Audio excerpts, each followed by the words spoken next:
Pineapple ತಂದು ತುಂಬ ದಿನ ಆಗಿತ್ತು. ಒಳ್ಳೆ ಹಣ್ಣಾಗಿ ಇಡೀ ಅಡಿಗೆ ಕೊನೆ ಘಮ ಘಮ ಪರಿಮಳ ಬರ್ತಿತ್ತು. ಯಾವಾಗಲೂ ಯಜಮಾನ್ರೆ ಪೈನಾಪಲ್ ಕಟ್ ಮಾಡೋದು. ಹಾಗೆ ಇವತ್ತು ಕೂಡ ಕಟ್ ಮಾಡುವಾಗ ನಾನು ಹೇಳಿದೆ ಪೈನಾಪಲ್ ಸೀರಾ ತಿನ್ನಲಿಕ್ಕೆ ಆಸೆ ಆಗ್ತುಂಟು, ಸೀರಾ ಮಾಡ್ತೀರಾ ಅಂತ. ಅವರು ಮಾಡಿದ ಸೀರಾ ಸಖತ್ತಾಗಿರ್ತದೆ. ಈ ಫಂಕ್ಷನ್ಗಳಲ್ಲಿ ಇರ್ತದೆ ನೋಡಿ, ಮೆದುವಾಗಿ ಬಾಯಲ್ಲಿ ಬೆಣ್ಣೆ ಥರ ಕರಗ್ತದೆ ನೋಡಿ, ಬಾಯಲ್ಲಿಟ್ಟರೆ ಹಾಗೆ ಆ ಥರ ಮಾಡ್ತಾರೆ ಅವಳು ಸೀರಾ. ಪೈನಾಪಲ್ ಕಟ್ ಮಾಡಿದ ನಂತರ ಮೊದಲಿಗೆ ರವವನ್ನು ಫ್ರೈ ಮಾಡಲಿಕ್ಕೆ ಎಣ್ಣೆ ಹಾಕದೆ ಹಾಗೆಯೇ 1 ಕಪ್ ರವವನ್ನು ಅದು ಒಳ್ಳೆ ಅರೋಮ ಬರುವಷ್ಟು ಫ್ರೈ ಮಾಡಲಿಕ್ಕೆ ಮೊದಲಿಗೆ ಎಣ್ಣೆ ತುಪ್ಪ ಎಲ್ಲ ಎಂತ ಹಾಕಲಿಕ್ಕಿಲ್ಲ, ಬರೀ ಬಾಣಲಿಗೆ ರವೆ ಹಾಕಿದ್ದು.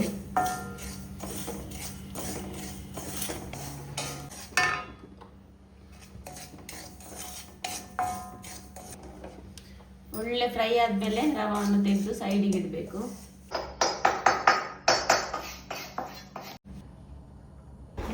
ಒಂದು ಕಪ್ ರವಕ್ಕೆ 1 ಕಪ್ ಅಷ್ಟು ತುಪ್ಪ ಹಾಕಿದ್ರೆ ಒಳ್ಳೇದಾಗ್ತದೆ. ಇನ್ನು ಇಲ್ಲ ಅಂದ್ರೆ ಒಂದು ಅರ್ಧ ಮುಕ್ಕಾಲು ಕಪ್ ಅಷ್ಟಾದ್ರೂ ತುಪ್ಪ ಹಾಕಬೇಕು. 1 ಕಪ್ ತುಪ್ಪ ಇಟ್ಟು ತುಪ್ಪ ಬಿಸಿ ಆದ ನಂತರ ಅದಕ್ಕೆ ಸ್ವಲ್ಪ ಡ್ರೈ ಫ್ರೂಟ್ಸ್ ಯಾವುದೆಲ್ಲ ಉಂಟು ಅದು ನಾವಿಲ್ಲಿ ಗೇರು ಬೀಜ ಮತ್ತೆ ದ್ರಾಕ್ಷಿಯನ್ನು ತಗೊಂಡಿದ್ದಾರೆ.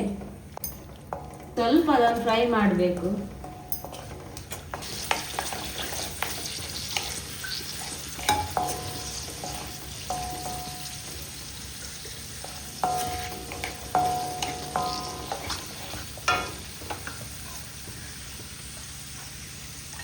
ಇಲ್ಲಿ 1 ಕಪ್ಪು ರವಕ್ಕೆ 2 ಕಪ್ಪಷ್ಟು ನೀರು ಹಾಕ್ತಿದ್ದಾರೆ.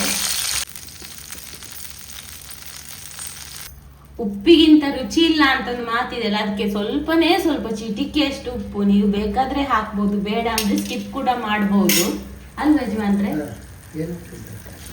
ಎಷ್ಟು ಏಲಕ್ಕಿ ತಗೊಂಡಿದ್ದೀರಿ? 2 ಏಲಕ್ಕಿಯನ್ನು ಕೂಡ ಪುಡಿ ಮಾಡಿ ಹಾಕ್ತಿದ್ದಾರೆ.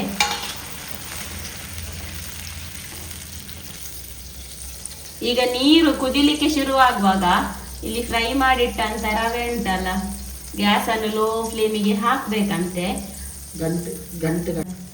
ಗಂಟು ಕಟ್ಟದ ಹಾಗೆ ಸ್ಲೋಲಿ ಫ್ರೈ ಮಾಡಿಟ್ಟಂತ ರವೆಯನ್ನು ಸೇರಿಸಬೇಕು.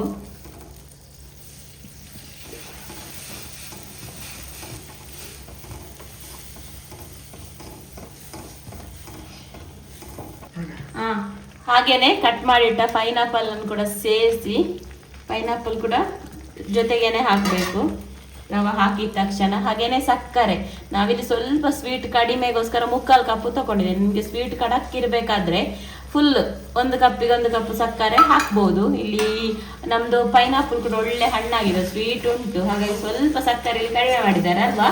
ಮತ್ತೆ ನಮ್ಗೆ ತುಂಬಾ ಸಿಹಿ ಅಷ್ಟೊಂದು ಇಷ್ಟ ಆಗುದಿಲ್ಲ ಅಲ್ವಾ? ಅನಂತರ ಇದನ್ನು ಲೋ ಫ್ಲೇಮಲ್ಲೇ ಮಿಕ್ಸ್ ಮಾಡ್ತಾ ಬೇಯಿಸ್ಬೇಕು. ಇನ್ನು ಇಲ್ಲಿ ಸ್ವಲ್ಪ ಸ್ಯಾಫ್ರಾನ್ ಮಿಲ್ಕ್ ಅಥವಾ ಬಣ್ಣ ಹಾಕೋದಾದ್ರೆ ನೀವು ಬಣ್ಣ ಕೂಡ ಹಾಕ್ಬೋದು, ಅಥವಾ ಅರಶಿನ ಹುಡಿ ಹಾಕೋರು ಅದು ಕೂಡ ಹಾಕ್ಬೋದು. ಇಲ್ಲಾಂದ್ರೆ ಹಾಗೇನೆ ವೈಟ್ ಆಗಿಯೇ ಮಾಡ್ಬೋದು. ಚೆನ್ನಾಗಿ ಮಿಕ್ಸ್ ಮಾಡಬೇಕು.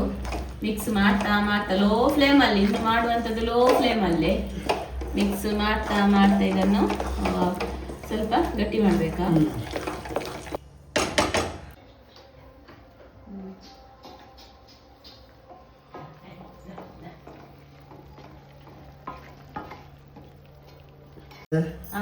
ಇಲ್ಲಿಗೆ ಯಜಮಾನ್ರು ಮಾಡಿದ ಪೈನಾಪಲ್ ಸೀರಾ ರೆಡಿ ಆಯ್ತು ನೋಡಿ. ತುಪ್ಪ ಎಲ್ಲ ಹೀಗೆ ಮೇಲೆ ಬರಬೇಕು ನೋಡಿ, ಒಳ್ಳೆ ಕ್ಲೀನ್ ಆಗಿ. ಮತ್ತೆ ಪೈನಾಪಲ್ ಇಷ್ಟೇ ಅಂತ ಅಲ್ವಾ? ಇಷ್ಟಲ್ಲ, ಜಾಸ್ತಿ ಬೇಯಲಿಕ್ಕಿಲ್ಲ ಅಲ್ಲ, ರವದೊಟ್ಟಿಗೆ ಬೇಯಲಿಕ್ಕಲ್ಲ ನೋಡಿ. ನೋಡಿ, ಸೌಟಲ್ಲಿ ತುಪ್ಪ ಹಿಡಿತಾ ಉಂಟು. ಅದು ಸಜ್ಜಿಗೆ ಜಾಸ್ತಿ ಫ್ರೈ ಆಗಲಿಲ್ಲ ಅಂದ್ರೆ ನಿಮಗೆ ಗಂಟು ಕಟ್ತದೆ. ಮತ್ತೆ ತುಪ್ಪ ಕೂಡ ತುಪ್ಪ ಜಾಸ್ತಿ ಆಗ್ಬೇಕು ನೋಡಿ. ಹೀಗೆ ಚಮಚದಲ್ಲಿ ಹೀಗೆ ಸೀರಾ ಬೀಳ್ಬೇಕು ನೋಡಿ. ಆ ಬೌಲಿಗೆ ಹಾಕಿ ಬೌಲನ್ನು ನೋಡಿ ಈ ರೀತಿ ನೀಟಾಗಿ ಬೌಲ್ ಎದ್ದು ಬರಬೇಕು. ಹೇಗೆ ಬೌಲ್ ಬಿಟ್ಟಿದೆ ನೋಡಿ, ಈ ರೀತಿ ಎಷ್ಟು ಚೆನ್ನಾಗಿ ಬಂದಿದೆ ನೋಡಿ, ಬೆಣ್ಣೆ ಥರ. ನೋಡುವಾಗಲೇ ಗೊತ್ತಾಗ್ಬೋದು, ನೋಡುವಾಗಲೇ ಬಾಯಲ್ಲಿ ನೀರೂರಿಸುವಂಥ ಪೈನಾಪಲ್ ಸೀರಾ ನೋಡಿ ಹೇಗೆ ಬಂದಿದೆ ಅಂತ. ಹಾಗೆಯೇ ತುಪ್ಪ ಎಲ್ಲ ಇಳಿತಾ ಇದೆ. ಟೋಟಲ್ ಆಗಿ ಸಖತ್ತಾಗಿತ್ತು. ನಾವು ಬಿಸಿಯೇ ತಿಂತಾ ಇದ್ದೇವೆ. ಕೆಲವರಿಗೆ ಬಿಸಿ ಇಷ್ಟ ಆಗ್ತದೆ, ಕೆಲವರಿಗೆ ತಣ್ಣಗೆ ಆಗಿ ಸ್ವಲ್ಪ ಗಟ್ಟಿಯಾಗುವಾಗ ಇಷ್ಟ ಆಗ್ತದೆ. ನಮಗೆ ಆ ತುಪ್ಪ ಪರಿಮಳಕ್ಕೆ ಬಿಸಿಯೇ ಸಖತ್ತಾಗ್ತಿತ್ತು.